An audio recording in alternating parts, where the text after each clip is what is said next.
All right, Coach. Second weekend of the season coming up. Great start with 3-2 last weekend. Talk about your expectations for this week.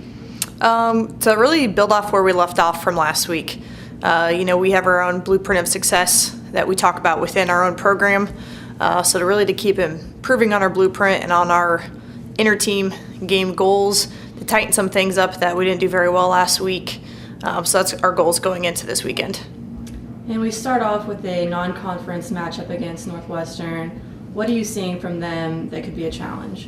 Offense. I think Northwestern has always been known for their offense and their ability to go long ball 1 through 9.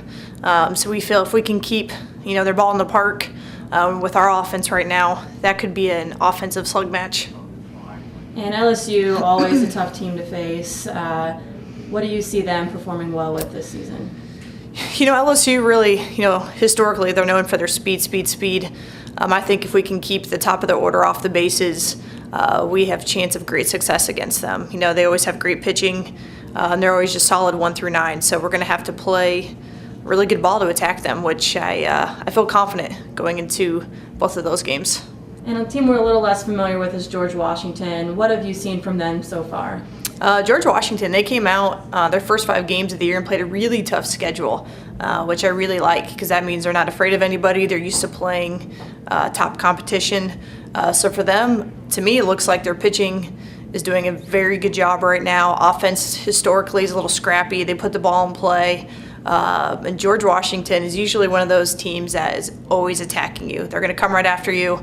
They're never going to back down. I respect their style of play and what they've done with that program. All right, and as far as we're concerned, we had great offense last weekend, 4 girls hitting over 400. What are we going to have to do to keep that up?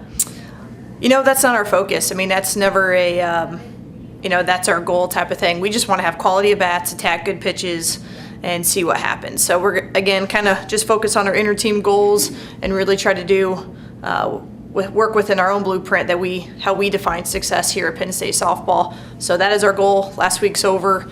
We're looking forward to competing this weekend.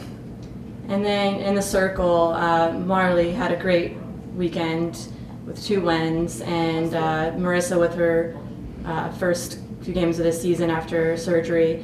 Where do you see them coming into play this weekend? Actually, I see all of our pitchers coming into play this weekend. It's still early. We're only 5 games in. They all need to be battle tested. They're all going to have different matchups this weekend. So really, again, kind of go back to how we define success. They're all going to have their roles and their mini goals going into this weekend. So they all have their own individualized goals that they know about, and our goal is just for them to attack the areas that they need to improve on, and then hopefully that ends up in wins. And lastly, what is your biggest goal for this weekend? Same as it was last weekend, to compete. It's February, it's Freedom to Fail month. We want to see our kids attack. We want to see them play the game the right way and to keep, learning the system and how we run things. But the biggest thing, I just want to see them compete and enjoy playing the game. All right, thanks, Coach. Thank you.